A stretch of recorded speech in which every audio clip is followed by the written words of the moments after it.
Today, I wanted to make a video and talk about my first impressions of a new IR laser I purchased from SMS Laser. Before we get started, I'm going to go ahead and say if the reliability and the dependability of this unit in any way resembles its features and its performance, this unit is going to upset the apple cart when it comes to the IR laser market. For so long, for civilians to get a capable laser meant that you had to take a chance on, a unit that fell off the back of a truck in Afghanistan or something, and they definitely looked like it as well. So that meant you spent, a lot of money for an item that you had no idea, of its history, and then if something did happen to it, you had no recourse as far as warranty. So your only option, was to buy civilian versions that were, at best, the best case, they were extremely overpriced and compared to full power units, were just nothing similar nothing similar to the full power units, but they cost the same. Well, you have this company, SMS Laser. They have, for the last, couple of years, this is the first product I have of theirs, but I have been paying attention to some of their other products prior to this. And again, it's been impressive for the performance versus price ratio. This is the first offering they've had that actually looked capable of the other units that they were selling. And like I say, I don't know how many they were. Although they were powerful for the price, they looked extremely airsofty. Okay, and no doubt they did not look like there was nothing durable about them at all. Okay, but this offering here, it seems they have taken a lot of advice and attempted to build an extremely capable laser for even a better price. And when you hear people talk about the price of these, you say, well, $350 is not just cheap. Well, and I'll agree with you. $350 is still a little bit of money, but when you compare it to $3,000, $4,000, $5,000, it's not a lot of money. And that's, as far as its capability, we can compare it to lasers that are costed in that price range. As far as just the performance of it, okay, I'm not comparing the unit itself and saying it's the same thing or as good. That's not what I'm saying. I'm saying I'm highly impressed, though, for the form factor, the ergonomics, and the attention to detail they put in to this unit, which shows me them as a company, they have full intention of this being successful. Okay, and what do I mean by that? Attention to detail to things such as the slider. In order for the slider to move, you have to depress it all the way, and if you'll depress it, you'll notice it's extremely smooth, and I can start and stop anywhere I want. Okay, now if I don't depress it all the way, now if I depress it just a little bit, I can still move it, but you feel it catching in teeth. Okay, so it's meant to be pressed all the way, and then it's a nice smooth transition all the way through, or you can stop as short as you would like to. Another feature, if you look at the up and down as far as the power, if you unlock the full power on this unit, these buttons right here control the power level of the lasers themselves, your Viz laser and your IR. So again, with real world use in mind, not wanting to accidentally disrupt this and change the settings, the way they designed the buttons or the type of buttons they used, it is very difficult to accidentally come in at a side, on a side angle and hit that button and to change the setting. The way they react to you pressing it, you need to come straight down on it, and then it takes a little bit of force with straight down pressure, and you hear the click. Okay, I can come in on the side, I can push it extremely hard, and you see you do not hear a click.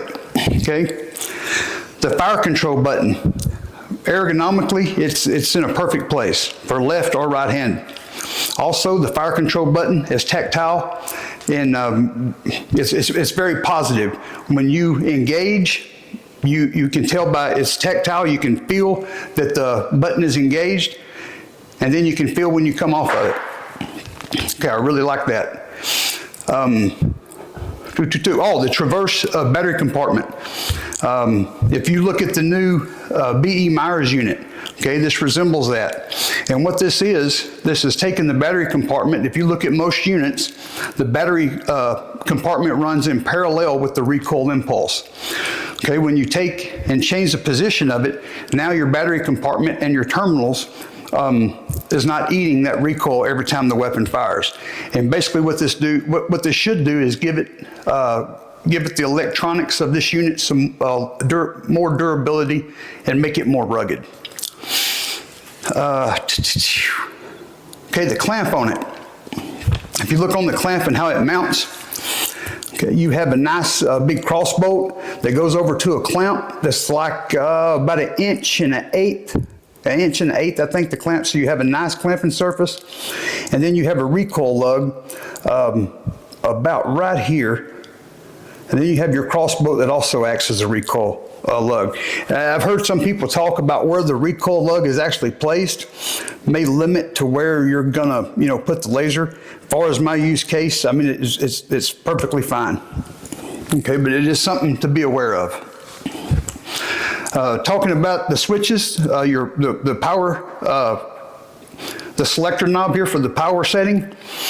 In between each setting, okay, it's in the off setting. To go to Viz, in between settings, it is spongy. Now, when you get to each setting, you do feel a click. Okay, so there is a notch at each setting, but they are not very pronounced. So if it was, say, in the dark and you were trying to change that by feel, 100% you could not be sure where it was set. So that is definitely one thing that I would like to see. I do not mind the sponginess. I just wish that when it got to its setting, that the click was more positive. Okay, and that's a small gripe. That's a small gripe, guys. That's griping about this thing like it's $3,000 and not $350. Okay. Also, I like where the crane plug is located. One thing, and again, this is extremely nitpicking.